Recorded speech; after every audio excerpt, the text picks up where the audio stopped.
너는 이것을 알라. 말세에 고통하는 때가 이르러 사람들이 자기를 사랑하며 돈을 사랑하며 자랑하며 교만하며 비방하며 부모를 거역하며 감사하지 아니하며 거룩하지 아니하며 무정하며 원통함을 풀지 아니하며 포함하며 절제하지 못하며 사나우며 선한 것을 좋아하지 아니하며 배신하며 조급하며 자만하며 쾌락을 사랑하기를 하나님 사랑하는 것보다 더하며 경건의 모양은 있으나 경건의 능력은 부인하니 이 같은 자들에게서 내가 돌아서라. 그러나 너는 배우고 확신한 일에 거하라. 너는 내가 누구에게서 배운 것을 알며 또 어려서부터 성경을 알았나니 성경은 능히 너로 하여금 그리스도 예수 안에 있는 믿음으로 말미암아 구원에 이르는 지혜가 있게 하느니라. 모든 성경은 하나님의 감동으로 된 것으로 교훈과 책망과 바르게 함과 의로 교육하기에 유익하니 이는 하나님의 사람으로 온전하게 하며 모든 선한 일을 행할 능력을 갖추게 하려 함이라. 잘 믿고 잘 사는 가정이 되려면 어떻게 해야 될까요? 사고방식부터 달라져야지 돼요. 그래서 한마디로 제가 말씀을 드릴게요. 사고방식이 어떻게 달라져야 되는지. 자, 가정은, 저 따라 해보세요. 가정은 내가 원하는 행복을 꿈꾸는 곳이 아닙니다. 가정은요, 내가 원하는 행복을 꿈꾸는 것이 아니에요. 내가 원하는 행복이 크면 클수록 잘 믿고 잘 사는 가정이 절대 될 수가 없습니다. 자, 그러면 의문이 생기죠. 그러면 어디서 내 행복을 찾아? 가정에서 찾지 않으면? 그렇죠? 가정에서 찾아야 되죠. 그런데 가정에서 찾을 수 없습니다. 내 행복을 기대한다면. 잘 믿고 잘 사는 가정이 되려면 가정 안에 여러 가지 문제들이 야기될 때 그 문제들을 통해서 하나님의 주권과 하나님의 다스림을 배워야 우리는 잘 살게 돼요. 그러니까 한마디로 하나님 안에서 잘 사는 가정이 될 수 있다라는 거예요. 왜 내가 원하는 행복을 꿈꾸는 것이 아니냐면 오늘 본문이 말해주고 있어요.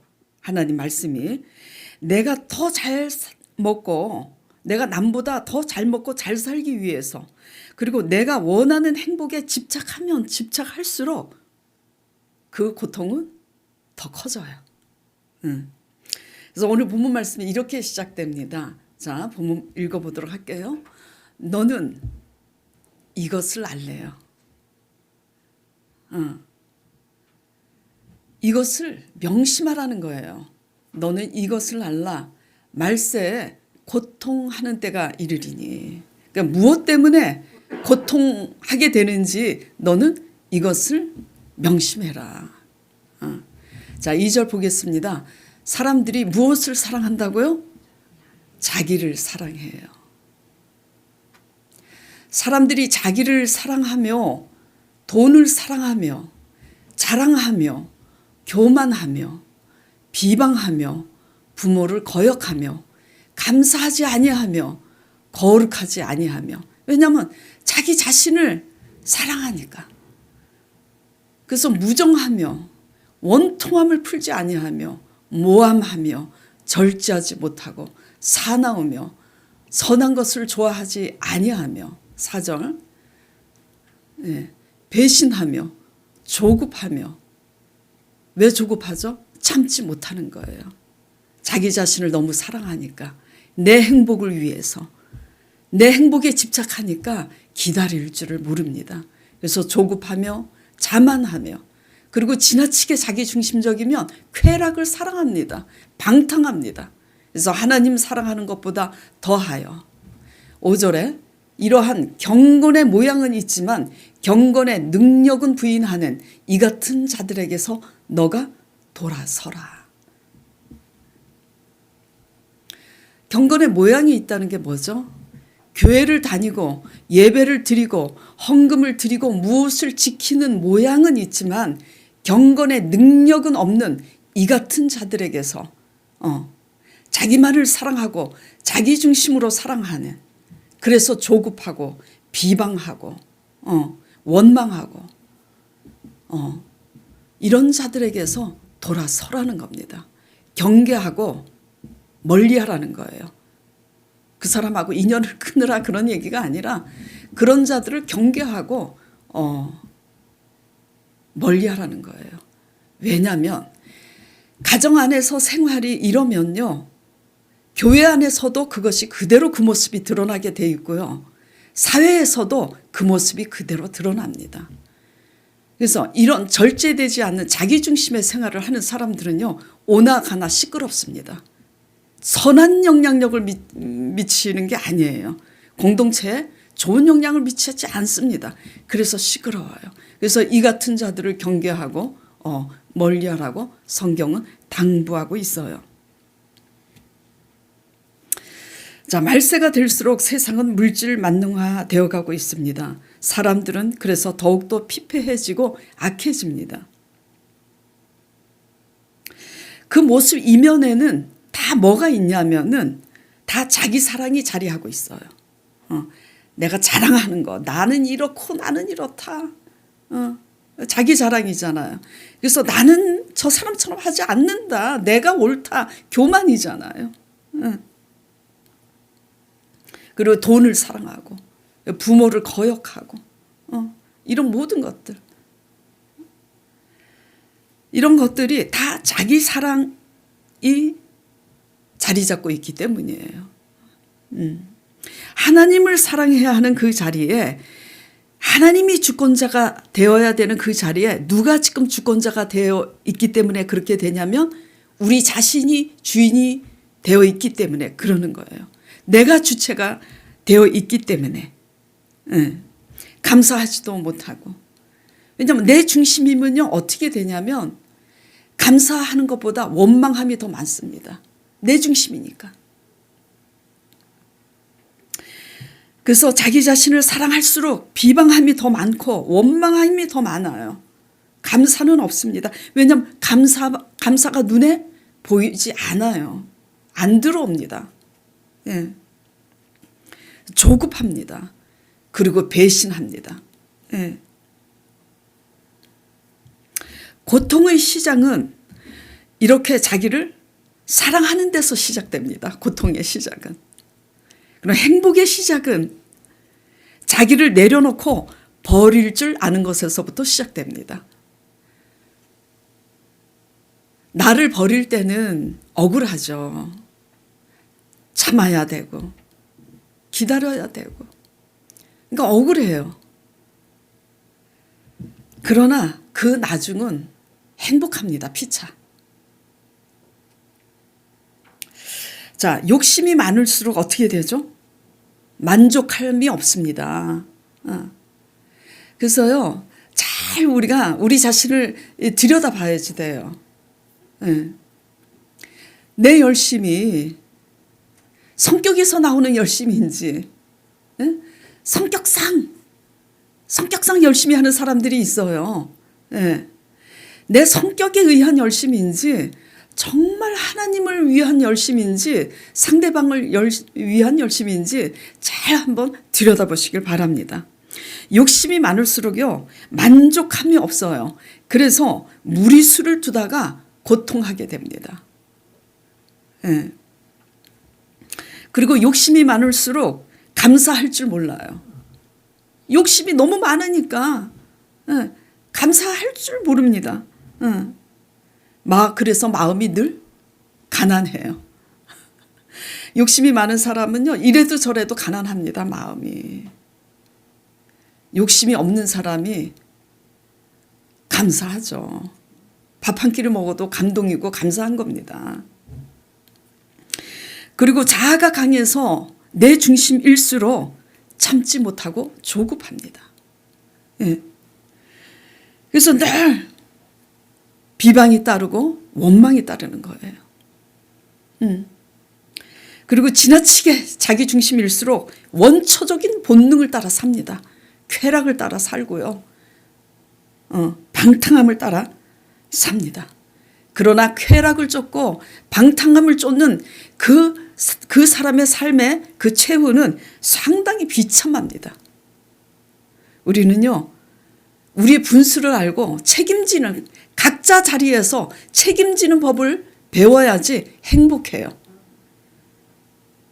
근데 각자 자기 모습에 책임은 지지 아니하고 내 행복을 강조하고 억지로 강요해서 내 행복을 주장하려고 할 때 비극이 거기서부터 생기는 거예요.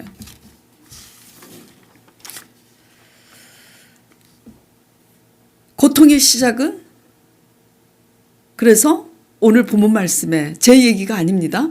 자기를 사랑함으로, 자기를 집착하는 데서부터, 자기 행복을 위해서 집착하는 그곳에서부터 고통이 시작되는 거라고 성경을 말씀하고 있는 거예요.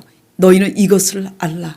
고통하는 때가 이르리니 자기를 사랑하며 돈을 사랑하며 자긍이 뭐예요? 긍정적으로 얘기하면 자긍심, 자존감이 좋다라는 얘기지만 성경에서 말하는 자긍은 좋지 않은 부정적인 의미로 쓰여지는 겁니다. 자긍, 나를 상대방보다 더 낫다고 여기는 거예요. 내가 옳다고 여기는 거예요. 예.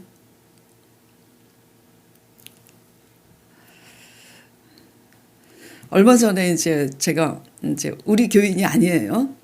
다른 교인인데 다른 교인하고 이렇게 통화를 이렇게 했는데 어떻게 상황이 시간이 여의치가 않았어요.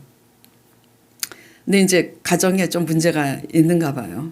그래가지고 이런 문제가 있는데 어떻게 해요? 그러더라고요. 그래서 제가 들어주라고 그랬어요. 옳고 그런 것을 자꾸 따지고 고치려고 하지 말고 들어주라고.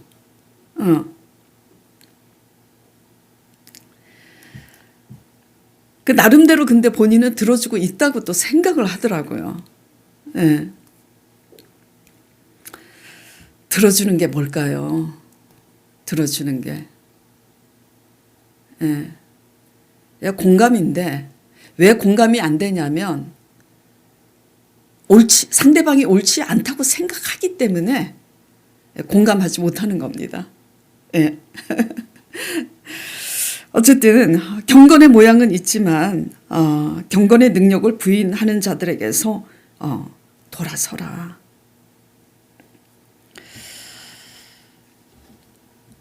이 말씀을 묵상하는데 저도 찔리더라고요. 이런 자들에게서 돌아서라고 그러는데 저도 이런 모습이 있어요. 왜냐하면 우리가 자기를 사랑할수록 어떻게 돼요? 자기가 주체가 됩니다. 자기가 주체가 돼서 내 뜻대로 내가 옳다고 생각하는 뜻 안에서 내가 주관하고 상대방을 주도하려고 해요. 억지로 고치려고 합니다. 그렇죠? 예. 말썽을 부리는 상대방은요, 말썽꾸러기이기 때문에 소통이 되지 않고요. 이걸 아셔야지 돼요. 말썽을 부리는 사람은 말썽꾸러기 때문에 소통이 안 되고요. 또 그 말썽꾸러기를 억지로 고치려고 또 하는 이상, 그걸 억지로 주관하려고 하는 이상 우리 자신도 소통이 안 되는 사람이라는 걸 알아야지 돼요. 저는 이것을 알기까지 이게 참 창피한 얘기지만 오랜 시간이 걸렸어요. 나는 진짜 옳다고 생각했어요. 예. 그런데 아니더라고요.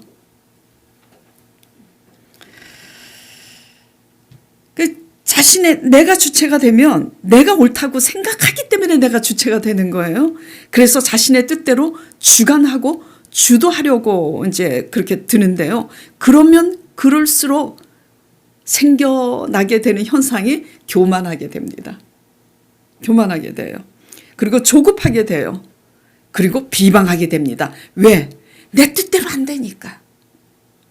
내가 옳다고 생각하고 내가 상대방을 자꾸 고치려고 하는데 내 뜻대로 안 되잖아요. 그러니까 비방하게 되고 원망은 점점 커져서 원통함이 사무치는 거예요. 그러면 그럴수록 우리가 이런 삶을 살고 있지 않나 돌아보시기 바랍니다.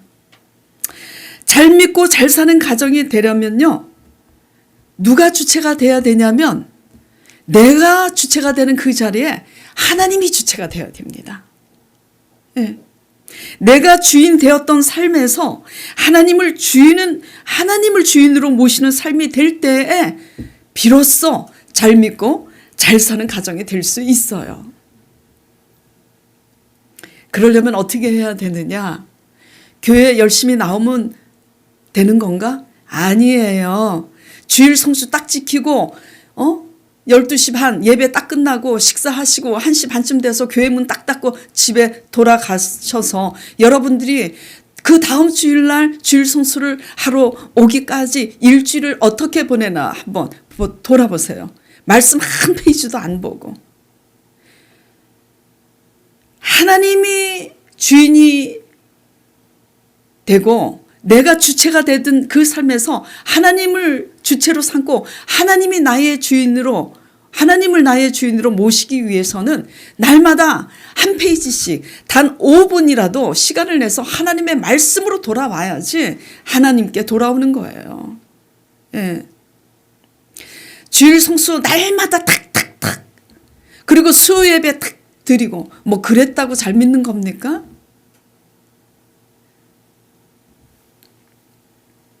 자, 14절, 17절 보겠습니다. 너는 이런 자들에게서 돌아서라. 그러나 너는 배우고 확신한 일에 거하라. 너는 너가 누구에게서 배운 것을 알며 또 어려서부터 성경을 알아놨니? 성경은 능히 너로 하여금 그리스도 예수 안에 있는 믿음으로 말미암아 구원에 이르는 지혜가 있게 하느니라. 예.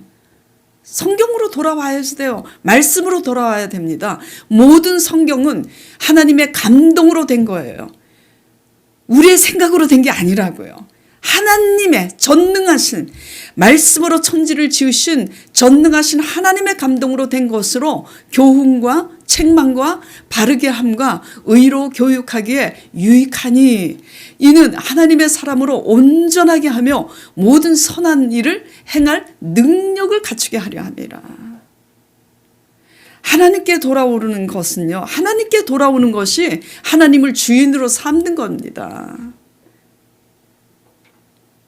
하나님을 주인으로 삼는 것은 문제의 그 자리에 문제를 내가 주관해서 내가 해결하려고 하는 것이 아니라 이 문제 앞에 하나님은 어떻게 생각하는지 하나님께 묻는 것이 하나님을 주인으로 삼는 거예요.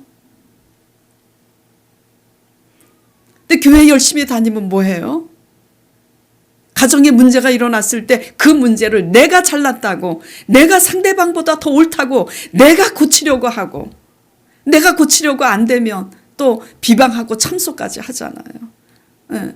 이 원래 지금 이 성경에서는 비방함으로 나오는데 원래 그 성경 그리고 또 히브리 성경도 그렇고 원래 뜻은 참소입니다. 참소가 뭐냐면요, 그 남의 그 허물을 더 이렇게 보태가지고 꾸며가지고 모함하면서 윗사람에게 알리는 걸 참소라고 해요. 그 왜 참소하냐? 내 힘으로 안 되니까. 그 힘을 행사할 수 있는 힘을 가지고 있는 사람의 힘을 빌리기 위해서 윗사람을 찾아가서 참소하는 겁니다. 예. 결국 우리는 이제 하나님 믿는 사람이 되면은 옛사람의 모습을 벗어버려야지 돼요.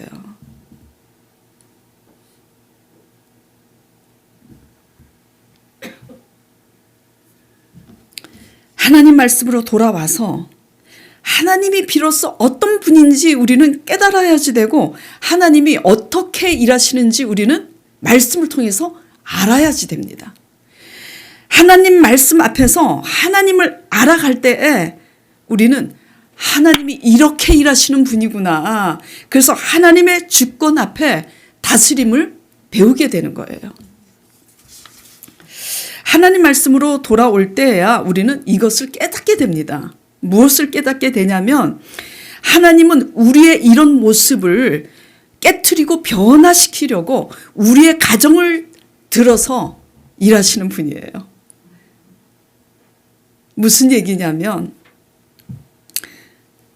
내가 더 옳잖아요. 내가 더 옳다고 생각하면 내가 주관하여서 내가 내 힘으로 고치려고 합니다. 근데요, 내 힘으로 고치려고 평생 해보세요. 안 고쳐집니다. 안 고쳐져요. 그래서 하나님은 우리의 이런 내 중심적인 자아를 깨트리시려고 하나님은 가정을 통해서 일을 하시는데, 즉 나에게 고통을 주는 배우자, 아내가 될 수도 있고 남편이 될 수도 있어요. 그리고 우리 엄마가 될 수도 있고 우리 아빠가 될 수도 있어요. 가정 안에 공동체잖아요. 엄마 아빠가 있고 자녀들이 있고 또 시부모가 있고 친정부모가 있고 형제들이 있잖아요. 가정은 관계 속에서 얽히설키 얽혀 있는데, 다 양심에 손을 얹고 한번 생각해 보세요. 내가 부모인데 애물단지 부모인지, 변화돼야 됩니다. 그러면 내가 자녀인데 어린아이가 아니고 지금 다 큰 성인인데 내가 성인으로서 애물단지인지 우리는 우리 자신을 들여다봐야지 돼요. 근데 중요한 것은 뭐냐면요. 근데 하나님은요, 애물단지 부모, 애물단지 자녀를 변화시키지 않습니다. 먼저 그걸 아셔야지 돼요. 세상이 바라보는 관점과 하나님이 바라보는 관점은 너무 달라요. 너무 달라요. 나에게 고통을 주는 배우자의 모습, 나에게 고통을 주는 자녀의 문제, 가정에서 야기되는 모든 문제들을 통해서 하나님은 우리를 빚어가시기 때문이에요. 즉 나를 힘들게 하는 그 문제의 배우자, 그 문제의 자녀가 바로 나를 하나님 앞으로 나아가게 하는 통로예요. 근데 우리는 믿음의 시각으로 하나님의 관점으로 보지 못하면 내가 옳다고 자꾸 팩트, 사실을 가지고 따집니다. 너는 이랬고 나는 이랬고, 너는 이렇게 했는데 나는 이렇게 하지 않았는데 너는 왜 이러느냐. 이것 때문에 이제 피 터지게 싸우는 거예요. 그러니까 하나님은 내버려 두세요. 언제까지? 평생 싸우게 그냥 내버려 두세요. 언제까지? 깨달을 때까지. 하나님 말씀을 돌아올 때야만이 하나님의 섭리와 뜻을 알게 됩니다. 나에게 고통을 주는 그 사람을 통해서 하나님은 내가 더 옳다고 여기는 그 사람부터 깨트린다는 거, 그걸 아셔야지 돼요. 문제를 통해서 하나님으로 다스려져야 되는 겁니다.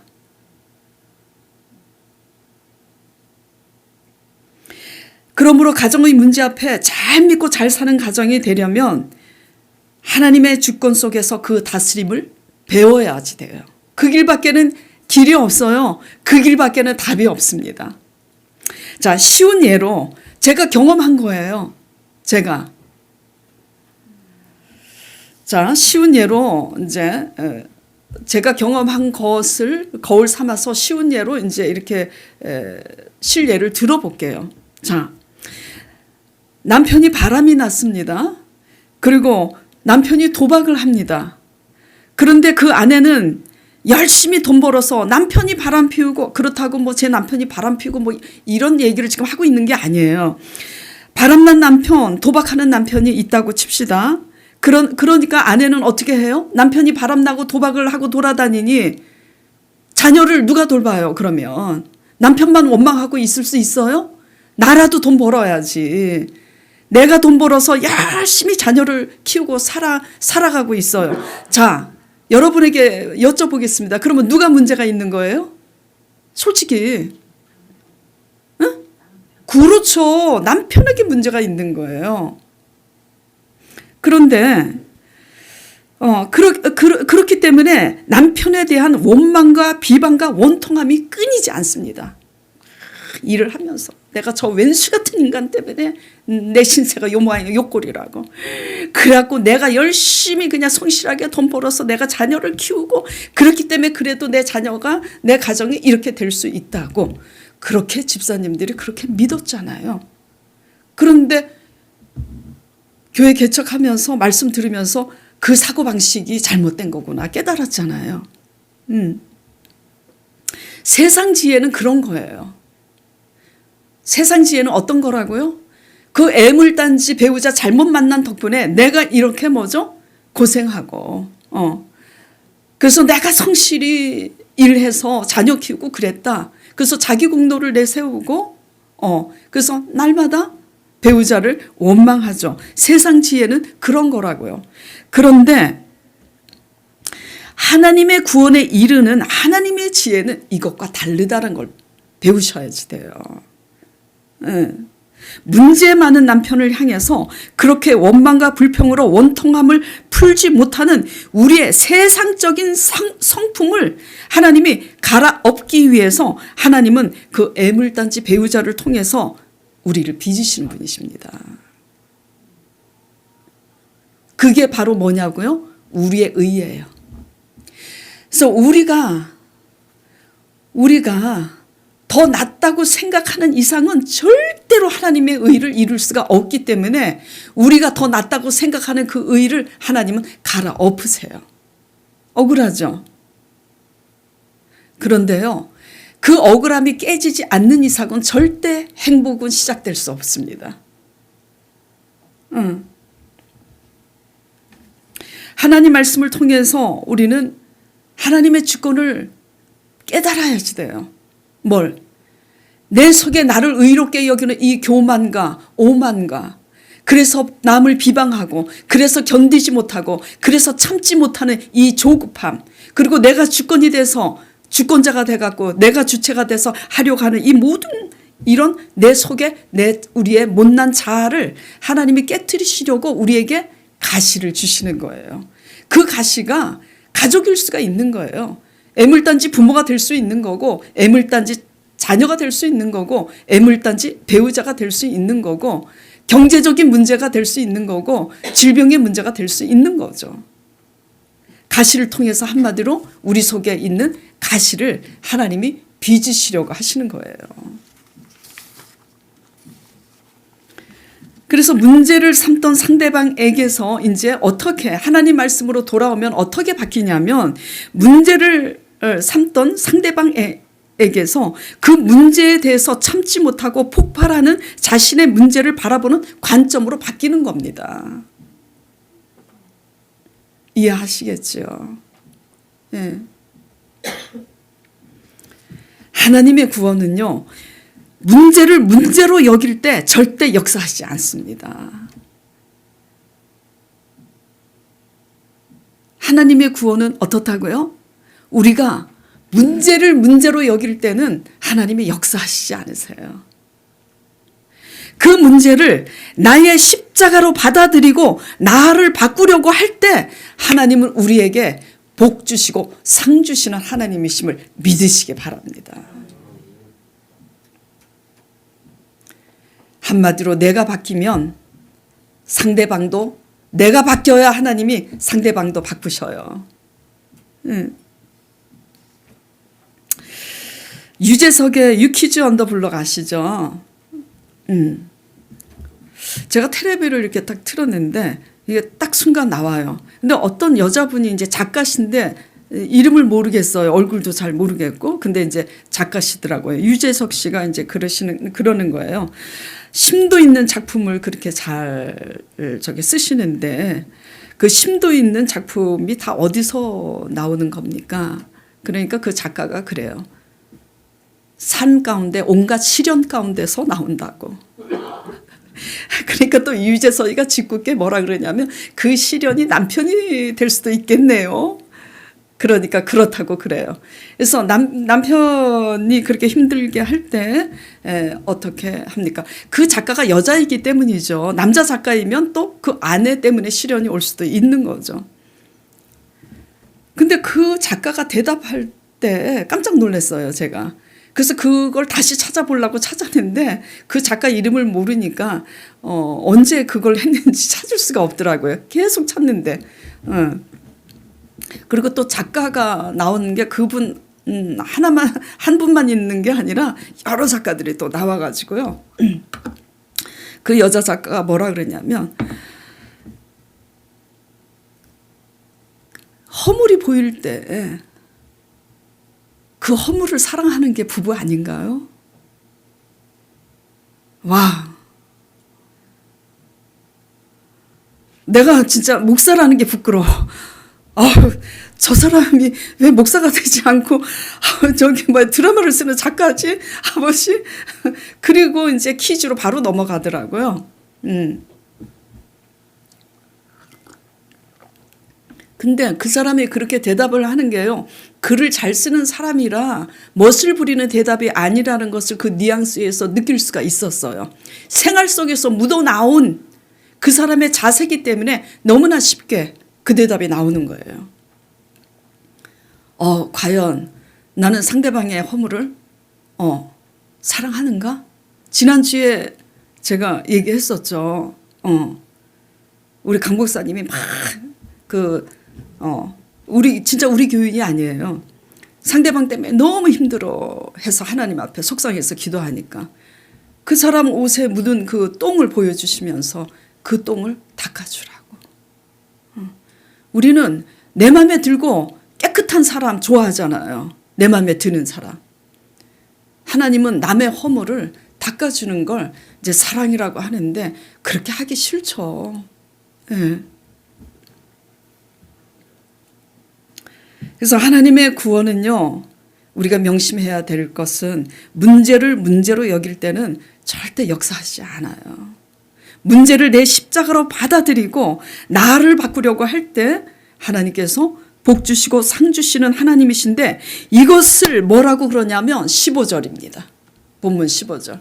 자, 또 어려서부터 성경을 알아나니 성경은 능히 너로 하여금 그리스도 예수 안에 있는 믿음으로 말미암아 구원에 이르는 지혜가 있게 하느니라. 이게 예수 그리스도 안에 있는 믿음으로 말미암아 구원에 이르는 지혜라고요. 어떤 것이요? 문제를 나의 십자가로 받아들이고 나를 바꾸려고 할 때 그것이 구원에 이르는 지혜라고요. 그래서 하나님의 주권 속에서 다스림을 배울 때 이것이 뭐냐면 십자가의 도입니다. 십자가의 신앙이에요. 십자가 신앙만이 내가 주관하려고 들지 않습니다. 그럼 어떻게 해야 돼요? 내가 주관하려고 들지 않으면. 맡기는 법을 배워야지. 그렇죠? 하나님이 내 삶의 주인이 될 때 우리는 하나님의 다스림 속에서 맡기는 법을 비로소 배우는데 하나님께 맡기게 될 때 힘들어도 참는 법을 배워요. 기다릴 줄 아는 법을 배우는 겁니다. 예.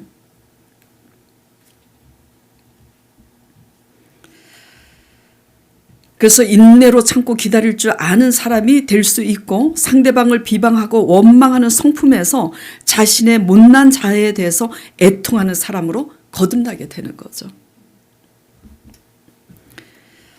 가정은 영적인 전쟁터예요. 내가 원하는 행복을 꿈꾸는 것이 아닙니다. 네. 왜 영적인 전쟁터예요? 살다 보면 생각지 않는 경제적인 문제, 건강상의 문제, 예기치 않은 고난과 환난이 불어닥치고 배우자의 문제, 자녀들의 문제 다 내 뜻대로 됩니까? 나도 내 마음을 컨트롤할 수 없는데 무슨 상대방을 내가 어떻게 억지로 주관할 수 있겠어요. 명문대학교 여자 교수님이 그런 말을 하더라고요. 자녀를 키울 때, 서울대 여자 교수님인데요.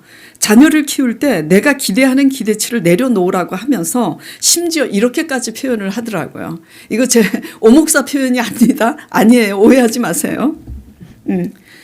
그저 미친놈 하나 더 키운다고 생각하고 키우라고. 굉장히 위로가 되더라고요. 야, 서울대 여자 교수님이 이렇게까지 공인으로서 이렇게까지 표현을 하다니? 근데 되게 재미있어요. 왜냐면 제가 이게 기억을 하는 게 미친놈 하나 더 키운다고 생각하라고 그래서 제가 생각했어요. 하나가 또 있나? 누구지? 아마도 남편 아닌가 싶어요. 근데 지금 중요한 핵심은 뭐냐면 자녀를 키울 때 나를 내려놓으라는 거예요. 근데 이 관계는 뭐죠? 배우자하고 관계도 마찬가지고 부모의 관계, 모든 사람과의 관계 마찬가지입니다. 그저 미친놈 하나 더 키운다고 생각하고 키우라는 이 뜻은 그러니까 자녀가 미친놈이다 그런 얘기가 아닌 거예요. 예, 무슨 얘기냐면 내 틀, 내 기대와는 달리 전혀 예기치 않은 방향대로 튕겨나가는 이 가족의 문제를 내 틀 안에서 내가 옳다고 끼워 맞추려고 억지로 하지 말라는 얘기예요. 내려놓으라는 겁니다. 억지로 하면 할수록 더 불행해요. 그냥 미친놈이다 하고 각오하고 내려놓으면 자 그러면 이런 의문이 생길 거예요. 지금 이렇게 웃으시는데 그러면 아니 가르쳐야지 그럼 가르치지 않고 그냥 맡겨? 아니에요. 마땅히 가르쳐야 될 것은 가르쳐야지 되는데요. 어릴 때나 통하지요. 다 큰 성인 가르친다고 절대 되지 않습니다. 예. 마땅히 건면하고 가르쳐야지 되지만 가르쳐도 듣지 않는 자녀 억지로 가르친다고 돼요? 예? 근데 이제 성인이 됐는데 돼요? 안 됩니다. 그럼 어떻게 해요? 억지로 하지 말고 그냥 믿고 기다려야 돼요. 누구를 믿으라고요? 하나님을 믿고 기다려야지 돼요. 근데 왜 믿고 못 맡기냐? 후폭풍이 두려운 거예요. 저 미친놈, 죄송해요. 제가 여자니까 그 교수님 표현 그대로 할게요. 저 미친놈 내가 맡겼다가는 얼마나 나중에 어떻게 되겠어. 후폭풍이 두려운 거 아니에요. 근데 사실상 그 두려움이 누구를 위한 두려움인가 한번 들여다보세요. 내 행복을 위한 두려움이지. 나 때문에 그렇게 그러는 거예요. 상대방 때문에 걱정하는 게 아니라고요. 저 사람이 진짜 저렇게 살면 안 되는데 상대방 때문에 그렇게 하는 게 아니라고요. 내 행복 때문에 그렇게 하는 거지. 내 안위와 내 행복과 내 기쁨을. 모든 불행은 어디서부터 야기되냐면요. 억지로 바꾸려고 할 때. 불행은 거기서부터 시작되는 거예요. 그 모든 수단을 동원해서 억지로 바꾸려고 하면 할수록 뭐가 커지냐면 원통함만 커지는 거예요.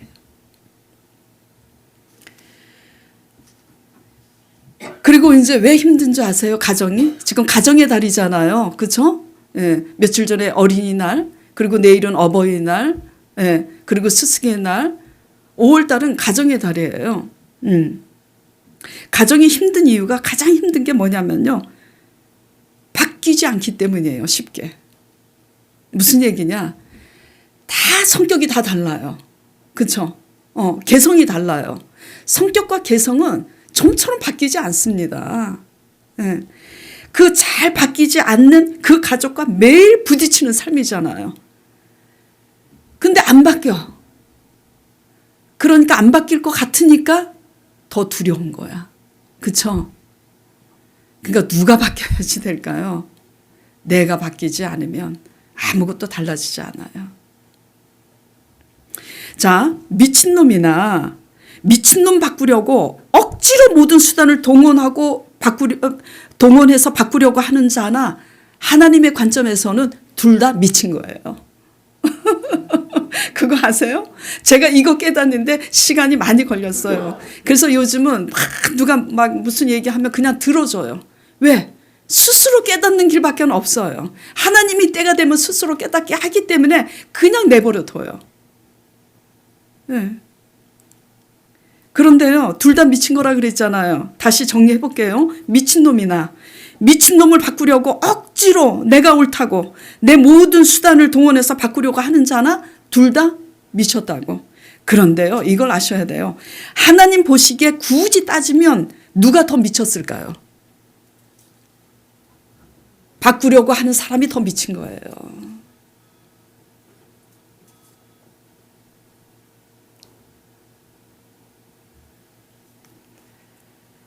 왜냐하면 나는 미친놈이라고 생각 안 하니까 바꾸려고 하는 거예요. 나는 저 사람보다 낫다고 생각하니까 바꾸려고 하는 거예요. 내가 엄청 그 짓을 했어요. 창피합니다. 정말이에요. 그래서 나같이 똑같이 하려고 하는 사람들한테 그냥 다 들어줘요. 왜? 너도 그렇게 하는구나. 때가 되면 알리라. 개맛을 알아 네가. 이제 이러면서 그냥 뭐죠? 미친놈보다 그 미친놈을 바꾸려고 하는 우리가 더 미쳤다라는 거예요. 하나님 보시기에. 왜? 나는 안 미쳤다고 생각하니까. 나는 옳다고 생각하니까. 천만에요. 하나님은요, 교만한 자를 낮추십니다. 요한복음 8장에 그 예가 실예가 있어요. 가늠한 여인을 돌로 치려고 하잖아요. 이거는 예수님께서 예를 들어서 하신 말씀이 아니라 실제로 벌어진 일입니다. 현장에서. 가늠하다가 한 여인이 들켰어요. 그 당시 유대법으로는 가늠한 여인을 돌로 쳐도 율법에 저촉되지 않습니다. 그래서 서기관과 바리새인들과 유대인들이 수많은 사람들이 그 여인을 끌어다 놓고 돌로 치려고 할 때 예수님이 바닥에다 뭐라고 글을 쓰시면서 일어나서 뭐라고 그러셨냐면 가늠한 여인을 향해서 죄 없다고 생각하는 사람이 먼저 돌로 치라. 그러니까 어떻게 해요?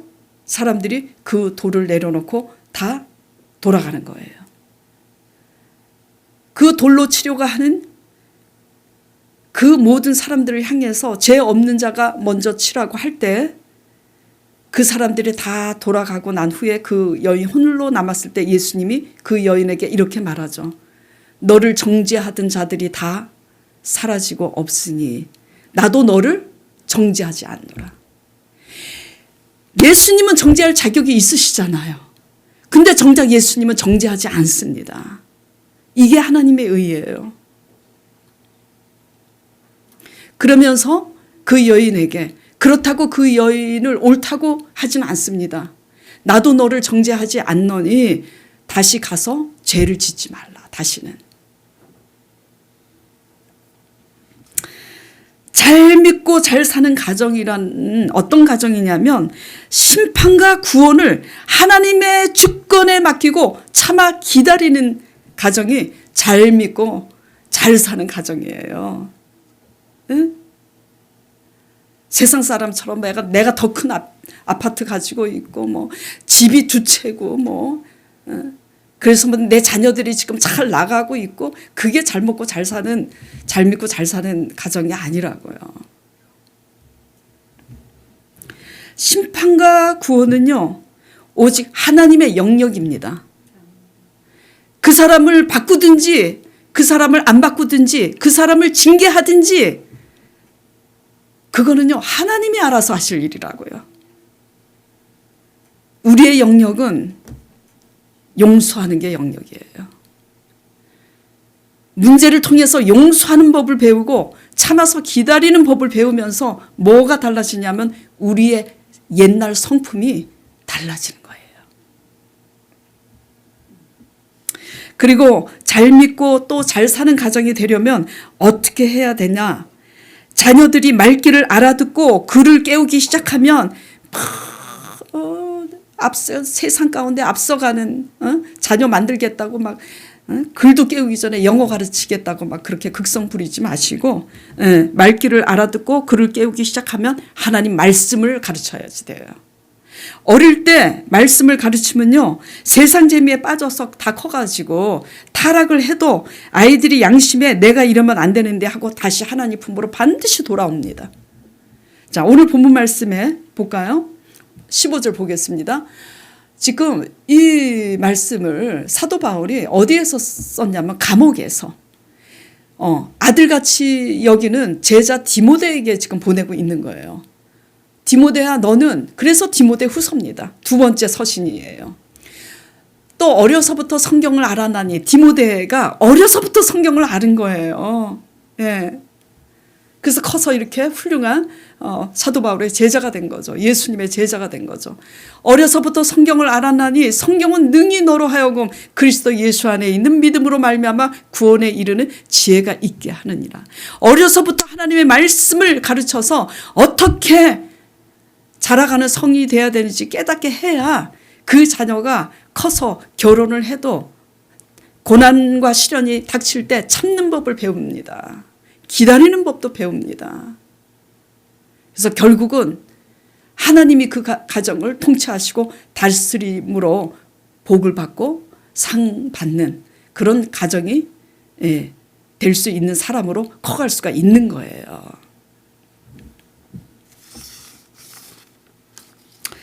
시편 107편 20절에 이런 말씀이 있습니다. 저가 그 말씀을 보내어서 저희를 고치사 위경에서 건지시는도다. 자녀들을 우리가 24시간 쫓아다닐 수 없잖아요. 그렇죠? 자녀들이 큽니다.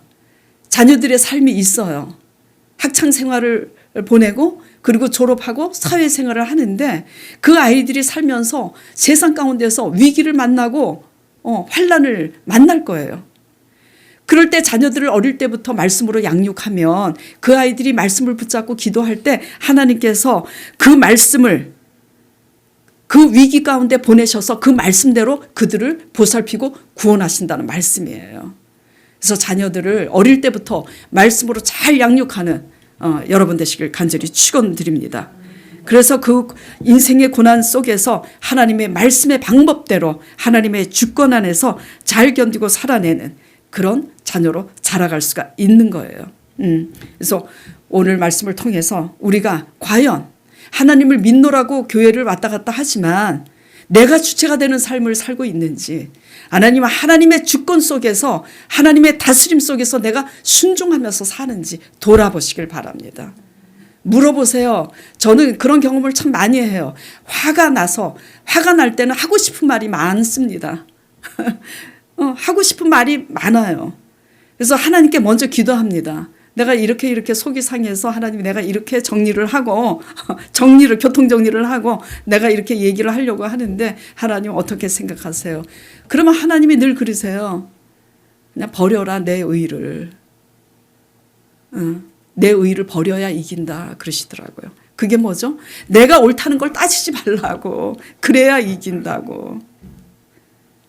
계속 하나님은 버리게 하시죠. 하나님의 가정은 뭐라고요? 가정은 내 행복을 위해서 존재하는 것이 가정이 아니에요. 가정의 문제 속에서 하나님의 주권을 인정하고 다스림을 배우는 것이 가정입니다. 그래서 가정의 문제 속에서 우리는 변화받는 곳이에요. 아셨죠?